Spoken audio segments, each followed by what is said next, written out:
That boxes. Behind this. Oh,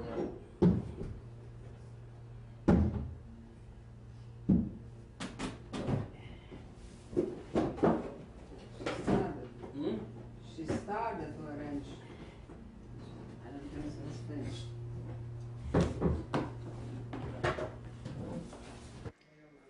June the 22nd, 1995, the survivor is Vili Katz, care of Weissman interview, Los Angeles, California, USA. It will be in English. Didn't speak. I am Carol Steinberg-Weissman. I am here with Vili Katz. Today is July 22nd. We will be doing the interview for the survivors of the Shoah Visual History Foundation. We are in Los Angeles, California, and the interview will be done in English. Would you please tell us your name, your date of birth, and where you were born? Vili Katz, And where were you born? in Munkachevo, And what is your date of birth, Vili? 1911, third month, the 8th. March 8th, 1911. Vili, what was your father's name? Samuel Katz, And your mother's name? Nelly Schwartz, born. Nellie Schwartz. Can you tell us what you remember most about your childhood? What special memories stand out in your mind? I have very nice childhood. I went to school, I went to Haider. We got up early in the morning and we went to Haider, What is Haida? private school. And then we came home around 8 o'clock, had breakfast, and then we went to school, the public school. We were there all day. And then we came home by 4 o'clock. And in school we had all activities there, the kids and everything. We had a very nice. Was it a private school or a public school? This was just public schools, yeah. So you had a lot of friends in your public school? We had a lot of friends, we had a lot of activities with everything. So we really enjoyed to be there. Tell us about your 3 sisters and your brother. I had very nice 3 sisters, very exceptional nice girls. One was a beauty. She came to America, came my boyfriend America to Munkach. He seen her on the street. He got in love with her on the street, and he went over to a friend, and he said, "Look, I'm not going back to America till you don't introduce her to me, and I want to get married with her. And I wouldn't go back. I wouldn't leave her here." And they got engaged, and we made a wedding. What was your sister's name? Which sister was this? Etu. Etu? Esther. Esther. And actually, they got engaged, and he went back to America. And my aunt told me, "Why did you do that? You don't know the man. We knew the family." He said he's come because he had to go back to arrange the papers, and they should go back together. So he went back to America. It took him a couple of weeks until he arranged the papers, everything. He came back, and the wedding was done, and then they went to America together. About what year was this? In 1920, so around 1922, I think. In 1922. Yeah. And you had 2 other sisters. Pardon me? You had I two had other 2 sisters. other sisters, Fanny and Goldie. Goldie, she passed away here in America already, and also the other one. But they got married home. We came out to America, every one of them. Matter of fact, my sister, Etu, she brought out 9 of us from Europe. Everyone had to have $400 in the pocket. So she said that my brother-in-law sent for every one of them $400, and that's how we was able to come to America. You had a brother, Abraham, right? Abraham. Tell us about Abraham. He was an exceptional good brother. He was a brother, there is no too many of them like this. When I went to the Czech army, in the Czech army, like a young boy, in 1931, right, I didn't eat the menage, you know, the food, because he was kosher, everything. He sent me every Friday afternoon for 6 months my package there. After the 6th month, one Friday, the office called me in. He said, Willie, you have your package here, but it's torn in pieces. Come take a look if you have it. So I went in the office and took a look.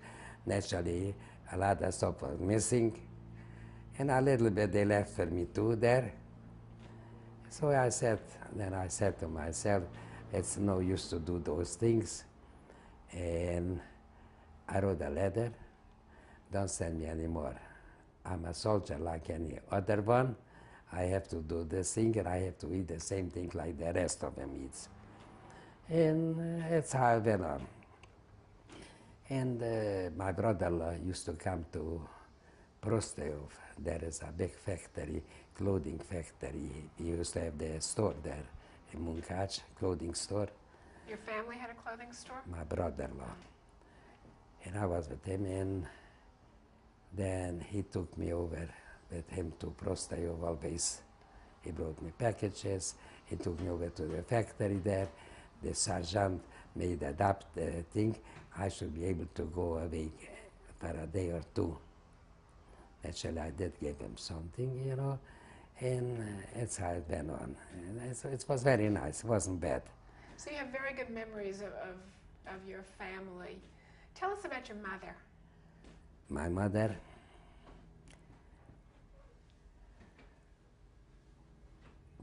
she was very nice. She was a very smart woman. We used to live in a court, and you know, every Friday before Lechtwenchen, they used to get together, 32 people in a court. We had our house there inside, and they used to come into my mother and outside to sit down. Everybody said her stories, and mother had to say, make peace between every one of them. So she was very nice. Everybody liked her very much. And then, before the thing started, she got sick. She got sick, very sick, but she cooperated, and after she cooperated, she looked like a young girl again, and they took her to Auschwitz. Wait, before she went to Auschwitz, she got sick. What was wrong with her? I don't know what, she got sick just that, but I don't remember what kind of sickness. But she recovered from her illness. She recovered from her sickness, yeah, and she was very nice and very good. She was healthy, and then they took her to Auschwitz. Vili, tell us about your life in Munkacs. The what? Tell us about your life in Munkacs, about some of the friends you had, some of the things you remember in school. Did you play sports, for instance? Yeah. I used to play football. They call it soccer. And I was a very good runner. I was from all the schools the best runner. And I have very nice friends, and I have a very nice life there. And what else shall I say? Did you have non-Jewish friends as well as Jewish friends in school? Yeah. Between we didn't look at as just Jewish or non-Jewish. We had mixed friends, but most of them the Jewish boys. We had very close friends. Matter of fact, one is still in New York. One of your friends from Munkach. Pardon me? One of your friends from Munkach is still Yeah, in New York? he is here. The other one passed away. And when I go to New York, they're visiting me always. We used to be very close friends. And what else shall I say? We had a very nice, comfortable life there. We were not millionaires, but we had a nice, comfortable life. And Were you a religious family? I know you were kosher, but were you a religious family? we were just normal, not overdone. You know, we were kosher, everything, but not overdone. Those schrammels with the packages, no, not. Just A traditional, Yeah. more traditional right, Jewish family. right. And did you belong to a synagogue? Yeah, Do you remember the name of the synagogue? we had one big synagogue in Munkach. This is the main synagogue was there. We used to belong. We used to have our own seats there. Yeah. And do you remember the rabbi's name or the cantor's name? The cantor's name was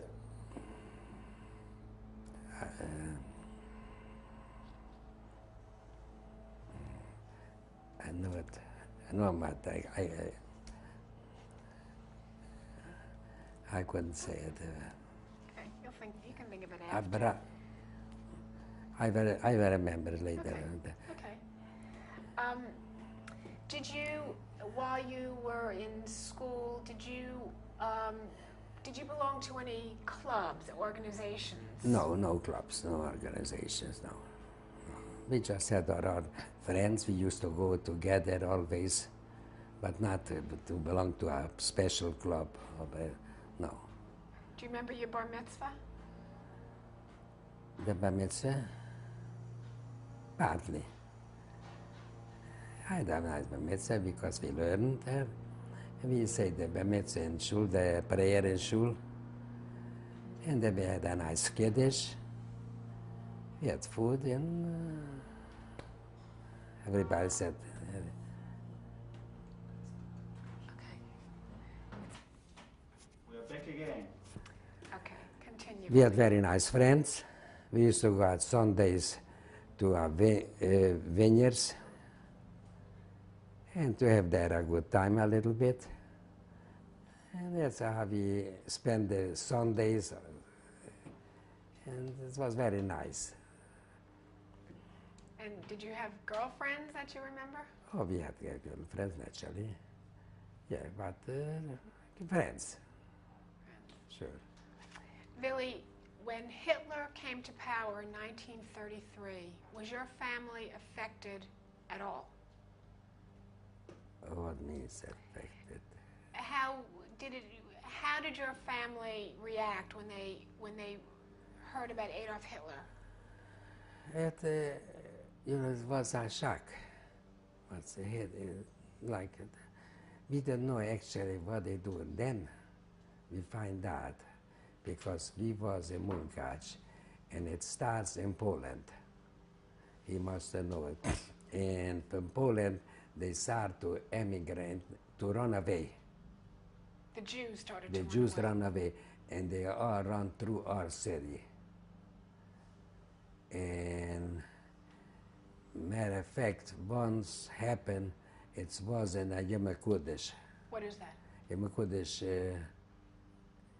holidays. The holidays, the fast days, you know. And we were in shul. And we had taxis. I had taxis. And they came to shul, and they looked for the chauffeurs. Who's they? Who came to the shul? Then the Hungarian thing, the militian, Oh, okay. yeah. And they came to shul, and they were looking for the chauffeurs who brought them over from the Polish borders. They should escape from Poland. Naturally, we was very afraid because they take them away. And but I never went because I had chauffeurs who would drive the cars. And I had one car in garage taken apart, especially I took it apart. And the militia came over And he asked me, what is this car? He said, it's my car. So why is this? I said, the car is not available because it's, something happened to it. So he said, who was the chauffeur who took those and those people? I said, I have no idea, because my car was staying here in garage, and I don't know about somebody else. And actually we was very afraid, because they took away and they took him to the commander, and they beat him up very badly. And that's how it went. So basically, you got all your news from outside by the Polish Jews who came to Munkac, Czechoslovakia. Matter of fact, one boy, they used to live in our community, in our court. They used to live there many years, and then they moved away to Slovakia, Košice or someplace, and they were taken away from Czechoslovakia to Poland. And the one boy escaped from Poland, and he came back, and he came in to his old home. Naturally, everybody knew the boy was a friend from childhood. So we want to help him. Everybody was afraid to let him in the house, because if they find out that he took somebody like that in the house, they take you. Right. Do you remember the boy's name? Yeah, Lebovich. The name was Shayo Lebovich. And the poor guy was hiding in the garden. We had a big garden, and he was hiding there, and we took him in secret, food and everything. Your family took him in? No, everybody. Everybody, a friend, and took care of him, and we tried to, then he went away, because he didn't want to stay there either, because he wanted to go back to his family in Slovakia, where he belonged there. And it was plenty. We lived there in a very scary time. Now tell me, in this time, you had non-Jewish friends. Were they still your friends, your non-Jewish friends? When? When Hitler came to power in 1933. They all became no friends anymore. When did you notice a change in their attitude toward the Jews, toward you, toward your family? When, I tell you, the thing was this, because we went away to the camp. We was in the army, so we didn't know, we didn't see how they act. But when we came back, then we see how they acted. They used to say, look, more came in than they left. This was after liberation, now you're talking about, right? So they came in, more came in than they left. And I came in where we had the store. Said, what you doing here? So I said, what I'm doing here? I said, look, what I'm doing here. I used to be here for many years. The store my father used to say here. He said, yeah, it used to be, but not anymore. And I know you was part of it, my father, many years, and you liked him very much because he was very good to you. Forget that's what used to be. Now it's a different life. I don't know you, I don't know who you are. Plain and simple, said, in your eyes, they was not ashamed to say deny it, They deny it and everything. They didn't want to know it anymore. No. They were sorry to see you come back.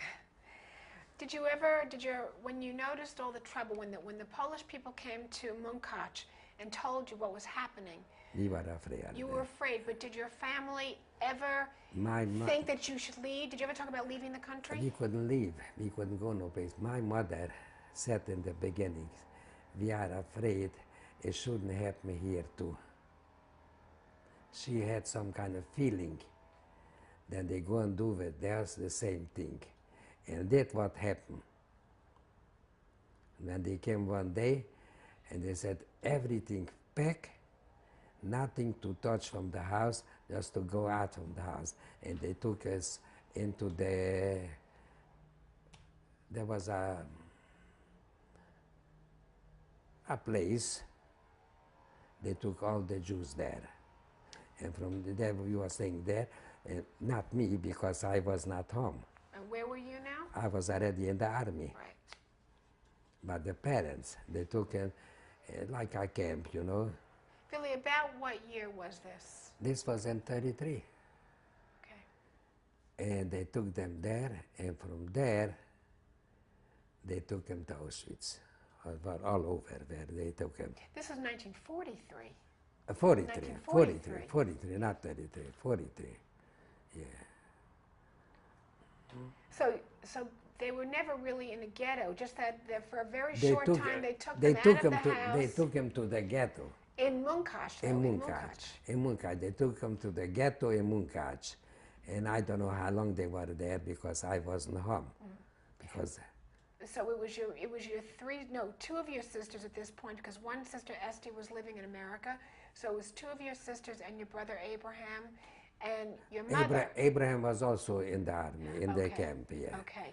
Now, your mother and father were taken? No, just mother. Father passed away in 1930. In 19 before 1936. for no 1936. yeah, no before. They took just my mother. Okay. My father passed away home. So it was your mother and your two sisters that And the were sister taken that- from their home into the ghetto in To the Munkac. ghetto, and from the ghetto they take him to Auschwitz. And how did you hear? How did you get your information? We didn't know it actually.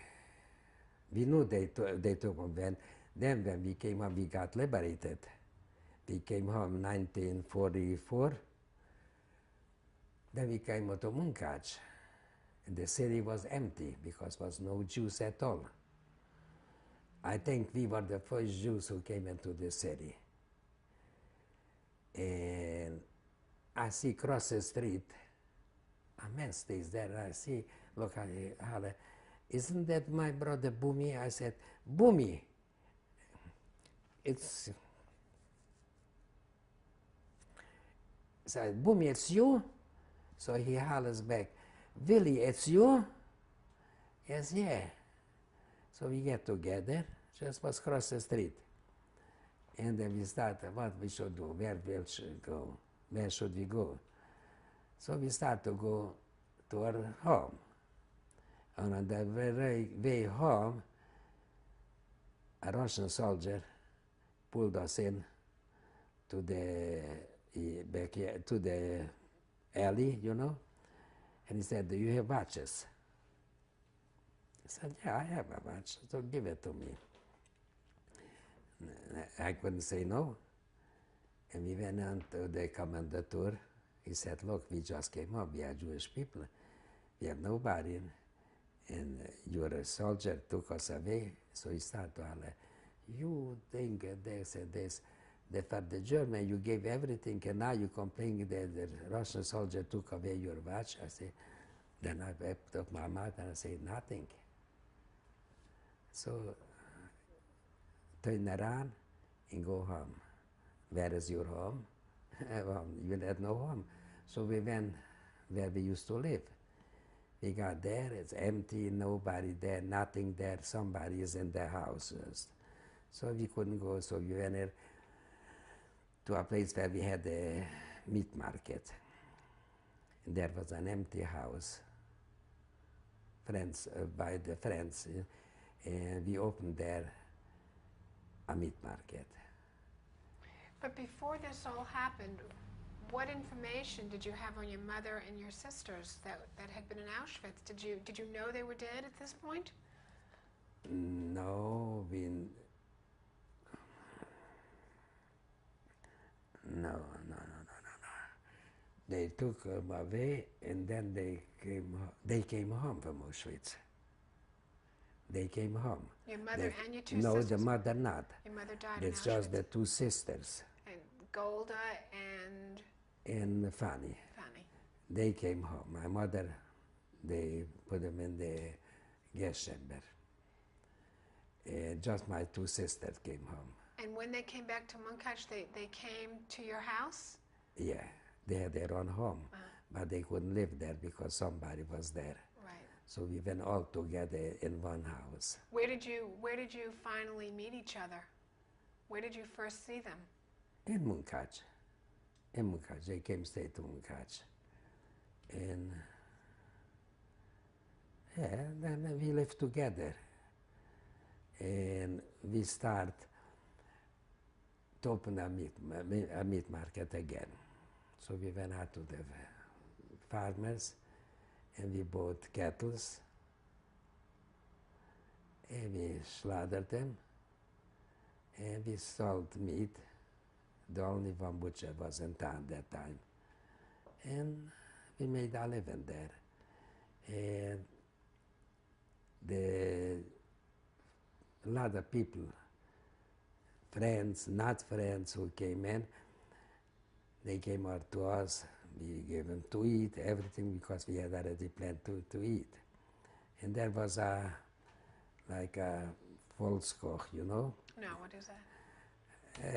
You know, so there was like a place where who didn't have where to go to eat, they went there to eat.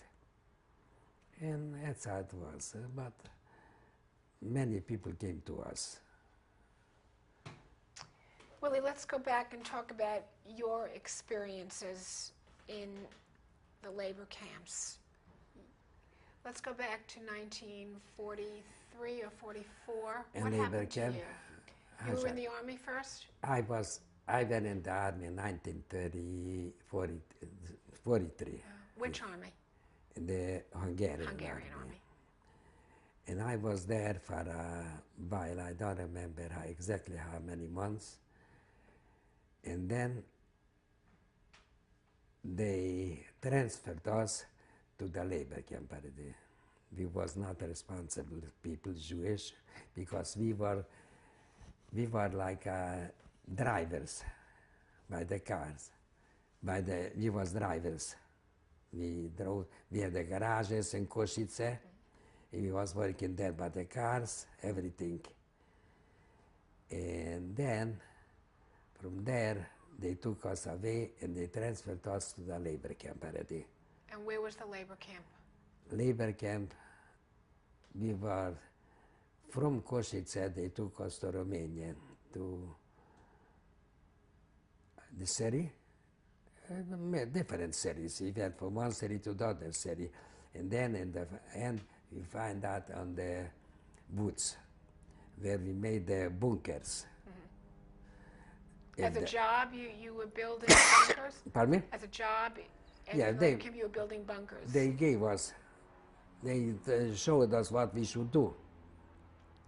They showed us there was big trees, we should cut it off and to put it like the enemy comes from that side, they shouldn't see us because we was able to bend down under the tree and we should be able to shoot them, but they shouldn't see us. And we used to make that. This was the Russia came then. And it was there for a while. How long were you in the labor camp for? Oh, it's a nice few months. Nice few months. And then when we went almost to Ploiești, this is deep Romania. There is the oil wells. The oil.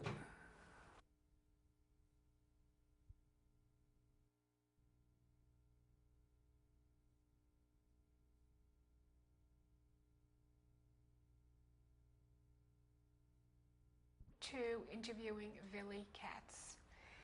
All right, Vili, so you were taken to a Hungarian labor camp that worked with the Germans against the Soviets. Against the Russian. Okay, and there you worked building bunkers, right? Right. Okay. Tell us now what happened next. After you were in this labor camp, what happened next? in the labor camp, I forgot to tell, we was working in Romania also by the railroad tracks. You were building railroad tracks? We fixed it, we built the railroad tracks all the way up Romania. Miles away, you know, and that's it. And so you were in this labor camp for about 1 year? No, not exactly a year, but I don't remember exactly how long that you were there. Because all together in the camp, in the army, so we did it together. But it was 1 year all together. Was there a name of the labor camp? Do you remember? No, we were one, if I don't remember, if I don't make mistake, 108 I think was the camp's name. 108? Yeah, 108. 108, yeah. 108 was the labor camp name. This was we belonged there. Right, okay. Now tell me, in this labor camp, were there guards? Oh yeah, Who were the guards? an Hungarian sergeant, and he was threatening me always with the death. How did he threaten you? He said, look, you're not going home in life because I'm going to shoot you on the road. How did you answer him? Or did you answer him? No, I can answer nothing. I just, when I see him, I was hiding. I go on another side, he shouldn't see me. And I survived. Do you remember about approximately how many men, it was all men, right? This labor camp was only men? Only men. Only men. About how many men were in this camp? Do you have any idea? I have no idea. I have no idea. And did you eat? Did they give you food? Yeah, they gave us food, yeah. They gave us food. Matter of fact, once I was in the kitchen, like a cook, and then they changed the cooks, and food we had. Not too much, but we could survive with the food, yeah. And what about your clothes? What did you wear? My own clothes. Your own clothes. Just, I mean, you didn't have changes. You just, whatever you wore when you got there is what you had. I took a separate suit. I should have changed it. But then we went up in the hills where in the First World War was there the army. Since that time, nobody yet was there on that hill. And there we were staying in the stables or where, you know, and once came up Hungarian police, like, you know, in army, and they said, everybody pack his suitcase and get it out from here and put it nicely together. And we did it.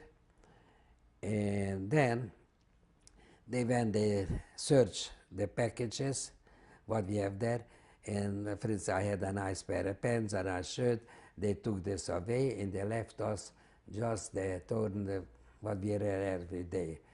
Then they said, okay, now take your luggage to a suitcase and go back in your stable, in your room. So, and that's what we had just. We didn't have no other suits, other clothes, nothing. So then we was through with this, thank God it just happened this, that they didn't kill us.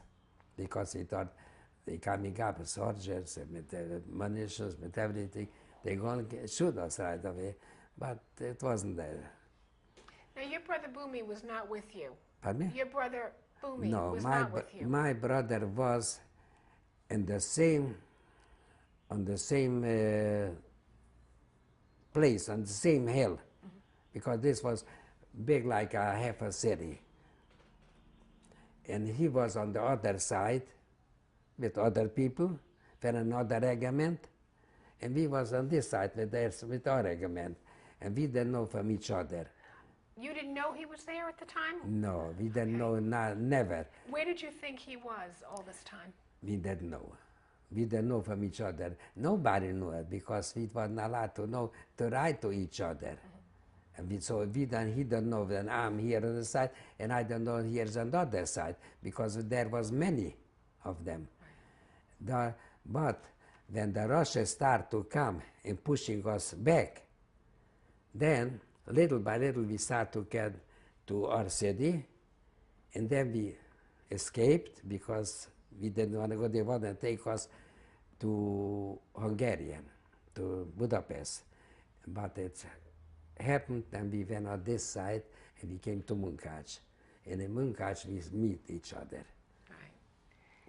Tell me, what did you think about during the day when you were working in the woods building bunkers? What did you think would happen? Shall I tell you honestly? We didn't think nothing because we didn't care about anything what happened. Because we used to take those big slippers, long by 6 or 8 meter long, you know. Mm-hmm. And there was a little Erika. We had to jump over. We had to jump over the water. We shouldn't go in water. So we jumped, and who was in the front, he pulled the back with him. So we cared, if I fall down, I remain there. So we didn't think nothing, but we let it go. Whatever will be, will be. We never was thinking that this or this. So you almost didn't think you would survive this, did you? Survive? We didn't talk about it. We didn't know it. We had a friend there with us. He was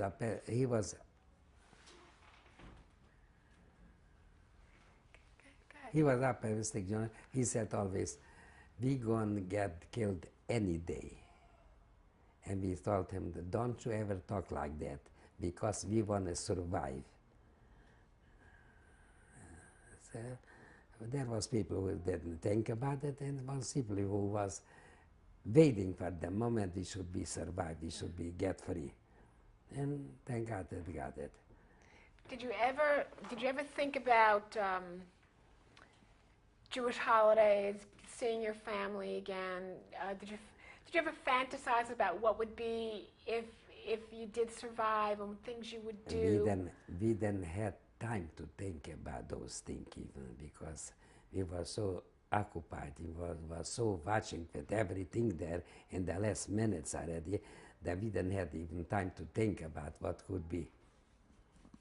We let it run the way it goes. Did anything ever happen to you in the labor camp? Anything particularly horrible? Any experiences that you can remember? Yeah. I remember. See, my grandfather, my grandfather used to live by 6 miles away from us, from the city. He used to come in almost every day to the city, and he had a kutcher. You know what a kutcher is? Viszont már a kutcher, a man who used to work in the stables and by the horses, yeah, and he used to come with him. And till he was waiting for my grandfather, he was sitting by us in the kitchen. So one day I see a man, I know his face and I know who he is, but I don't remember exactly who he is.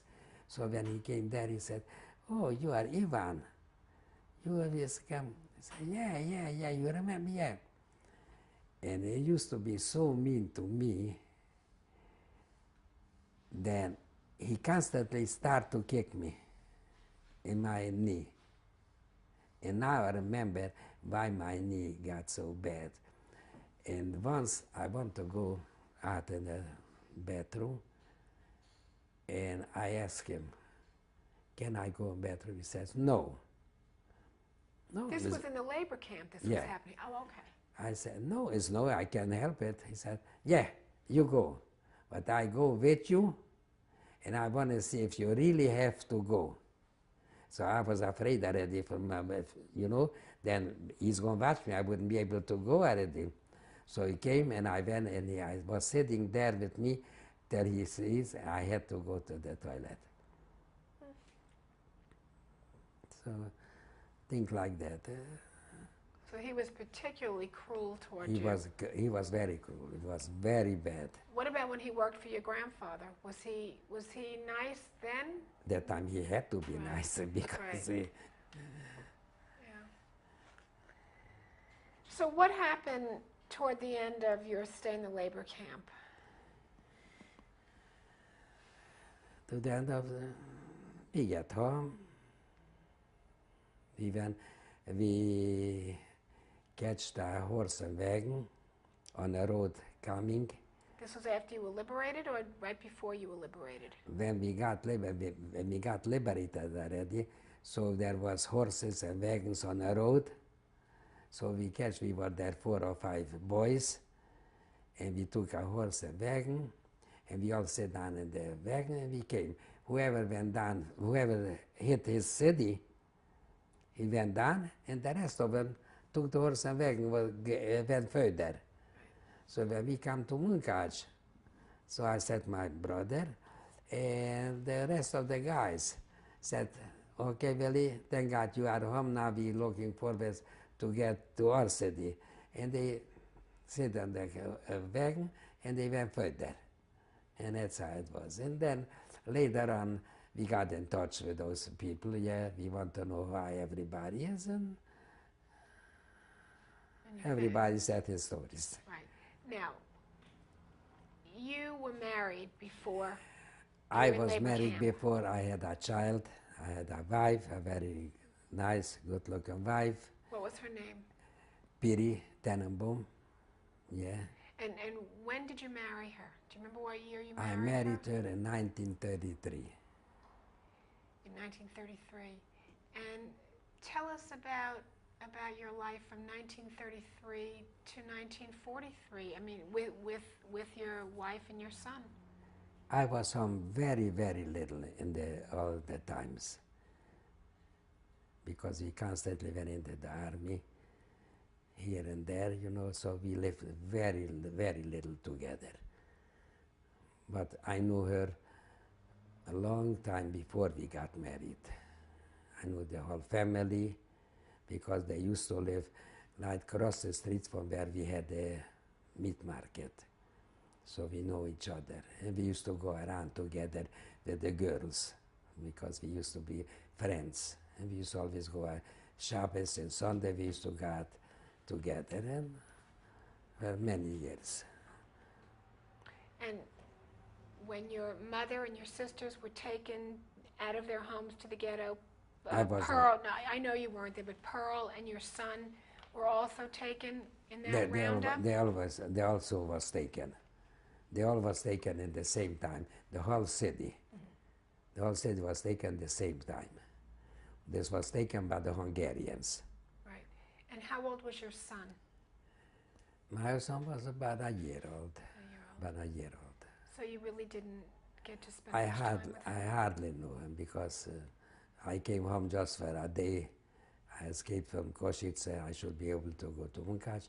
It just took me a day, and I went home, and then I had to go back, just for a furlough for a day.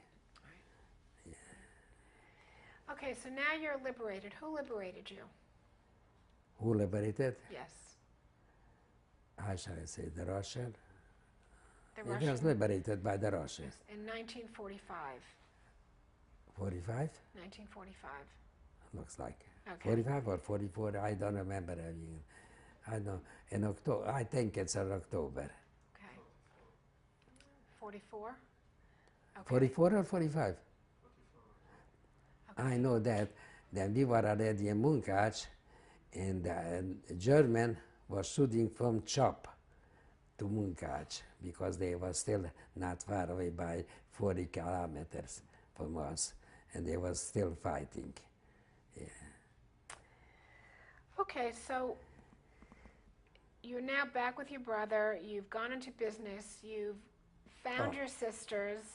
we find Right. a sister, we used to live together for a long time, all till we went away from Munkács to Košice, and from Košice we went away to Sudeten, to Teplice Shanov.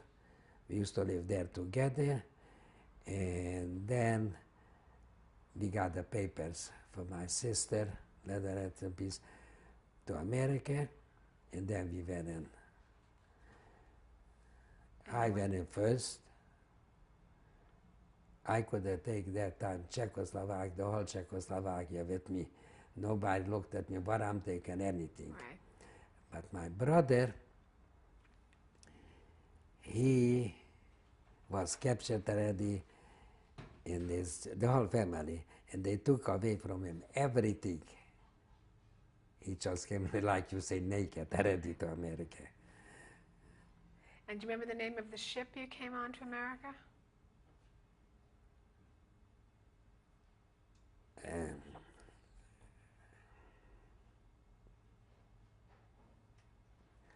It's a small ship. It was an army boat, was it in the wartime? If not the name, do you remember when you arrived in America?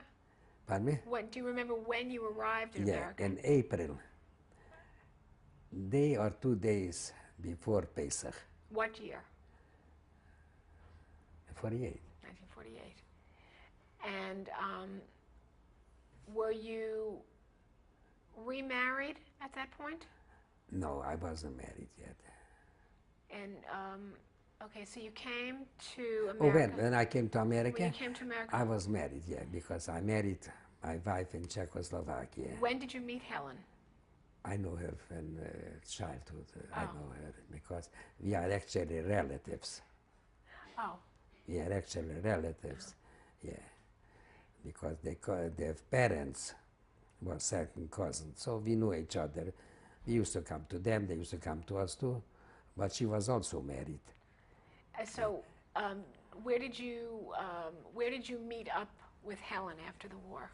In Czechoslovakia, in Podmokli, yeah, and we got married in Pogloti, right. You see, I don't remember exactly, but then I remarried in Podmokli, and then from Podmokli, I came separate because I had my pass for my sister, and she had from her uncle, from the first marriage. They sent her the paper, so we couldn't come together. So how long were you separated for about before Not Helen long. came? Not long. I think by 4 weeks. Oh, and where did you stay in New York when you came to America? No, I stayed in Philadelphia. So you went right to Philadelphia. Yeah. Göteborg. No, Göteborg. No, Göteborg is the city in Sweden. I thought that the ship. I will remember the Okay. ship. Okay. So what did you do when you got to Philadelphia? You saw your sisters. You hadn't seen your sister in a very long time at this point. No, I didn't see her since, about 20 years. Right. When I arrived there, I seen her, so she seen me from there. I said, I was making like this, and she was waving to me, and I was hollering, Etok, it's you?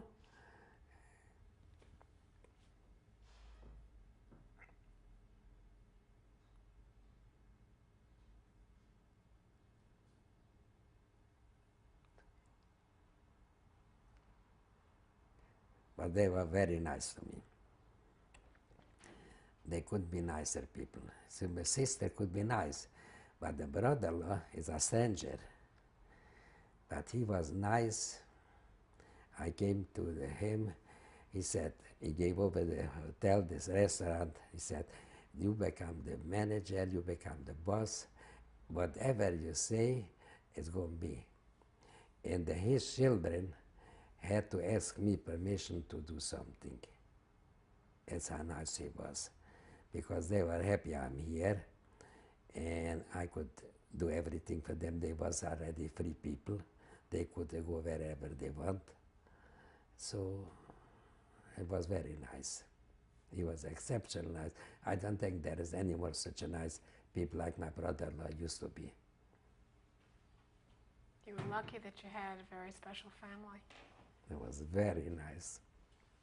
So you worked in the restaurant business for a while with your They brother-in-law? took me in. Right. They don't take, when I came to Los Angeles, they want me to take over the whole thing. I should remain there. I shouldn't go to Los Angeles. They want me to stay there. I said, no, I go to Los Angeles. I like Los Angeles. I want to go there. When you decided to move to Los Angeles, were your children born? Were your two children born? Had you already had Stephen and Barbara? Just Barbara. Just Barbara. And Stevie was born here. And why did you make the decision to move to Los Angeles and Philadelphia? I don't know why. I came here and I met a friend here at a meat market. And they never knew about meat, nothing. And they asked me, Vili, you are in the business. Come over and have the business. Very cheap, and it was a very good business. I used to deliver for all the old age homes here in Ball Heights there. So I decided it's nice and everything. So I come to live here. And I went back and I told my sisters, I don't want to talk about it, about moving, because if you will talk to me, maybe I change my mind, because we was always very close. Mm-hmm. So I said, then I will change my mind, I would go. So right after Pesach, in the night I packed, and the money got set in the car, and we left. Willie, it's been 50 years since the war ended. You lost a lot of people that you loved, whom you loved very much. Do you ever feel like you'd like to get revenge on the Nazis for what they did? I shall tell you, I'm not the person I can take revenge on nobody. Even somebody does harm now to me, the next minute I forgive. Mm-hmm. I forget, but I don't forgive. You know? Right. I forget, but I don't forgive it. I have always a little bit in, but revenge, I should go and beat you up. I can do that. I had in the labor camp a guy who was also there, Macher. He was very, very mean. Not just to me, but when you came for the food. He was a Jewish man, you talking about? Oh, okay. And he looked at you like he want to kill you. And when he came back, I could do for him anything I wanted. I said, the hell with him, I don't want to do nothing. So. Do you feel like you've been able to mourn? Pardon me? Do you feel that you have been able to mourn the loss of your loved ones? To mourn? To mourn, to say Kaddish for your loved ones through these years? Oh, now? Through the years, over the last 50 years. Oh, I do it. I do it always. For instance, Shvias. I keep Shvias. The second day Shvias, I keep Yortzeit after my mother. Yeah, because we don't know exactly when, but approximately it was the Shvias. We don't know the first day or the second day, when they took them away and they put them in the gas chamber, because every one of them went at the same time. So we all kind of people who comes from this neighborhood, we all have the first day, the second day, or a week before, they have the Yortzeit. So I take the second day Shvias Yortzeit. And for my father, I know, it's Elul. Right, because that was before the war. Zextoken Elul.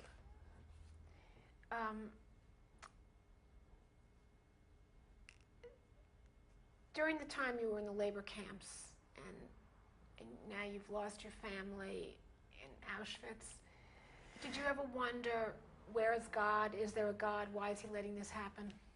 we didn't think about it.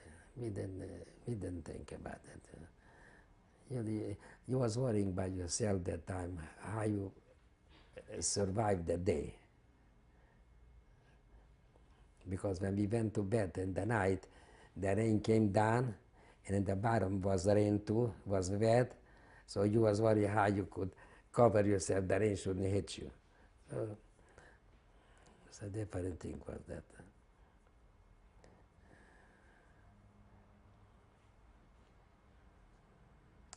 Do you ever wonder why you survived? It just happened. It was lucky. Just by luck, believe me.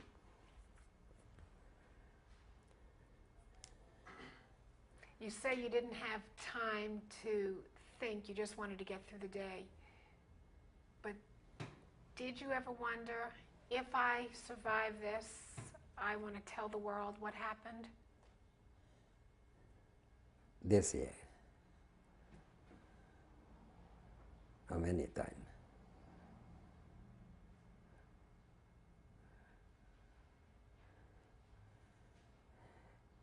And we thought if we could do something when the German came, you know, if I could do something to him that time, then we would do it. But that was Germans were very nice, I tell you honestly. I had a soldier when I went out to work, and the train stopped. And in 1938, when I was on maneuvers, I was with a Sudeten boy in the army, and I had a truck, and he was with me. We had 4 trucks, and he was on one, and I was on one, but 2 boys was on one truck. And the train stopped, this was on Romanian. And we were waiting there for the train to take us to work. And he seen me, he recognized me, he ran down, and he was hollering, "Katsu, it's you!" I got scared. Even now I'm shaking then. I said, "Well," he said, "Don't you remember me? We was on the same truck. When we stop, we eat off on one pot, everything." And I say, "Oh, it's you." And on this, when like we talk, then the train started to blow, but they left. He was running away already because then he just said to me one thing, "Vili, I'm a German soldier just. I'm not a Nazi. I'm just a soldier, and I have to do like they tell me, a soldier, but not a Nazi. Don't forget, that doesn't mean that I'm a German." Do you remember that friend's name?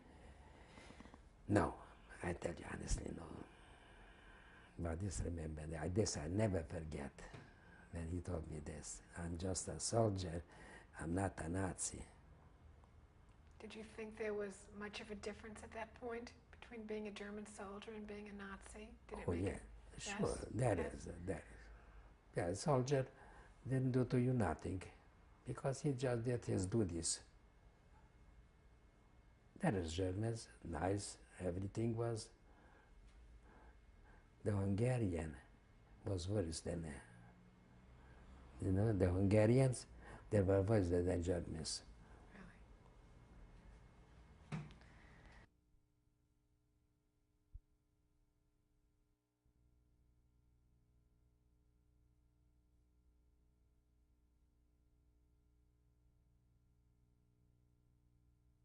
Vili Katz, this is tape number 3. Please continue, Vili. Yeah, what shall I tell you? Well, you was just saying that, yes, there was a difference between a I- German soldier I want and to a tell Nazi. you something. When we went away from Munkacs, so I went because you had to have a permission to go. We had a meat market, and we had to have things to make salami for the army, because the army used to come for meat to us, the Russian army. So we didn't have the equipment to make the salamis, because we used to make salamis. So how could we do it? So I got a permission, I should go to Košice and to buy the equipment and to come back. So naturally, I went with the horse and wagon. We had a horse and wagon, and we went. And when we came to Uzhhorod, by the borders, so a soldier stops me. Where are we going? I say, here is the bumashka, and I'm going to Košice to buy equipment. So on the top, on the hills, is the commander. He calls down the commander. The commander comes down, he recognized me, he said, Velja, kuda je Josh? Russia. I said, I'm going to Košice to buy equipment. He takes out the bumashka, he says, but your bumashka, it says just till tomorrow. Until tomorrow you're unable to come back because it takes you a day just to get there. How will you come back? I said, wouldn't you let me come? He says to me, you I let come back anytime you want it. I said, oh, thank you very much. I figured I hit the horse and get. I said, I didn't want to look back. I said to him, you wait for me till I come back. You knew you were never going back. No, I know. I went for that purpose. But my brother remained in Munkac. He couldn't come the same time. So when he came, he had to already go not legal like I went, because I went legal. And he went already to different places. And he fell in once in a snow, when he had to go at the borders. So he fell in a snow and the fields. As I went till he get through the borders. It was very difficult for him already, because we had friends, the Russian there, used to come to us, said, look, I hope you're not going away because you're going to stay with us. You're going to have a good time with us. We're going to treat you nice. I said, naturally, why shall I go away? After all, we are friends. I was hardly waiting for you. You should come. That's how it goes. And when did your brother finally leave? And He came a little bit later. He had to rush right away because they shouldn't see that the business is closed with everything. So he was waiting a week and 2 weeks till I get there. so he closed the store? He closed your store? Closed it, yeah. And I had a friend, a Russian guy with a truck. We became friendly. He said, we're going away to Košice. I said, if you go to Košice, I would send you some packages for my friends there, and here and there. He said, look, you could give me anything you wanted. I will take it over. So I packed him stuff, and I made up with him. Then on the road, when I go, he is coming back, we will meet each other. But they went away the whole,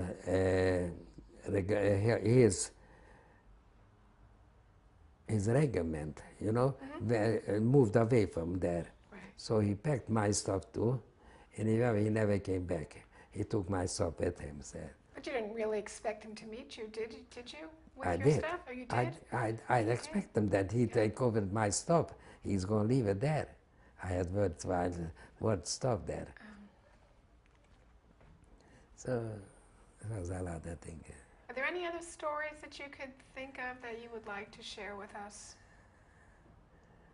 Ask me something, then I will tell you. Ask you.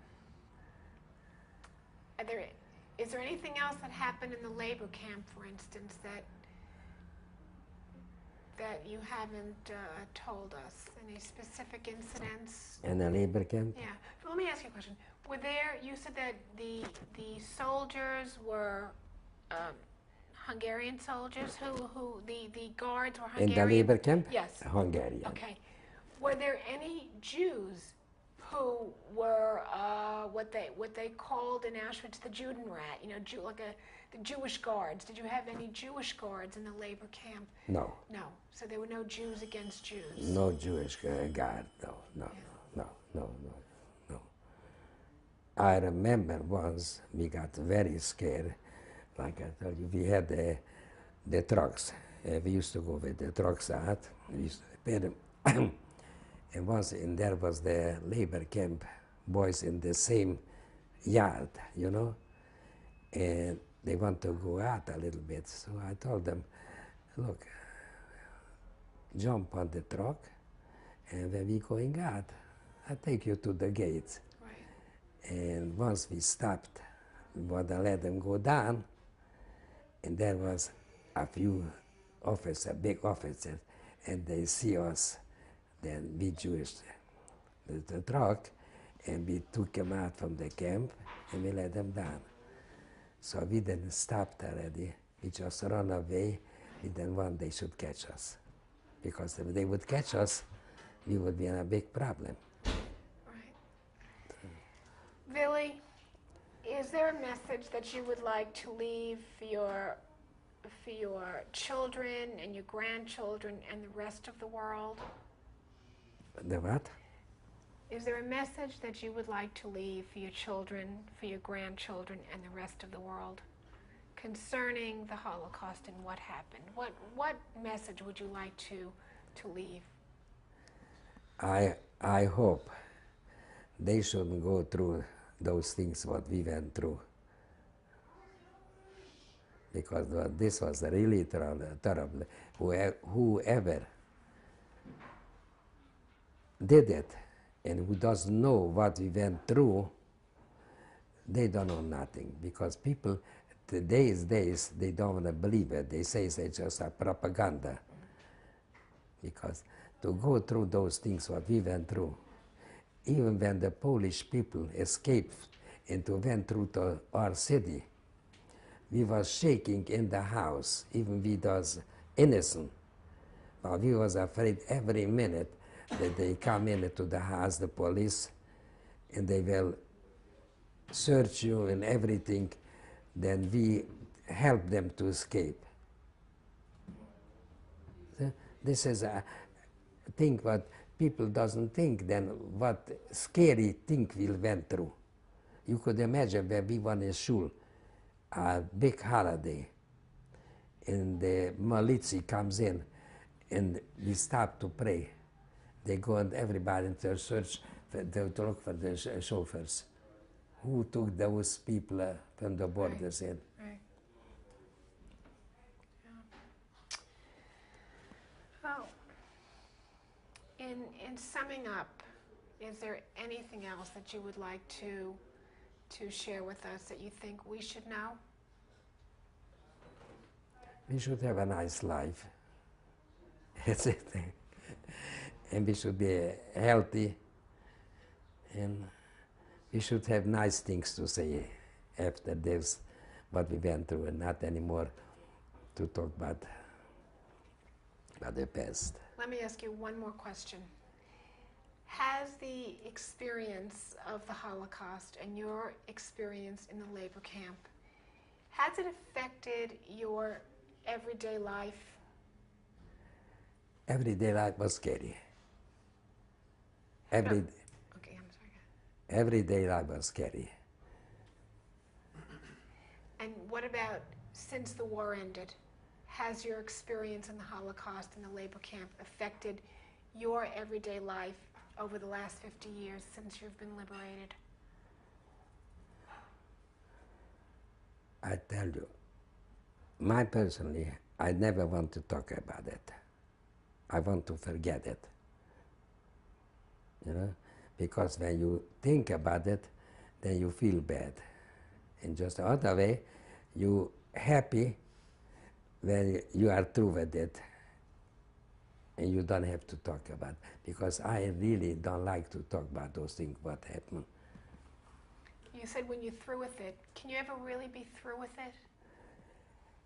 No. Actually, no, because always comes in the mind, then what we went through and how did we escape. You know, it's imagination that how could you go through with those things and to live through things when they scare you every minute. Don't you forget, I go shoot you, you never get back.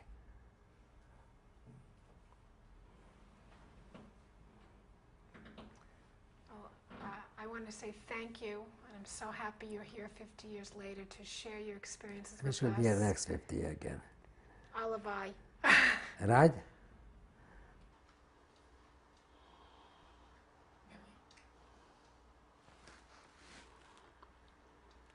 Speak about the picture. Yes, tell us about the picture.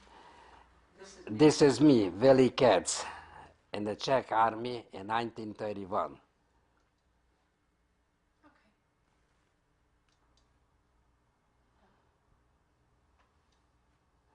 This is me, Vili Katz, and my previous wife, Vili Katz in Piri Tenenbaum And what year was in 1942. it? And where was it taken?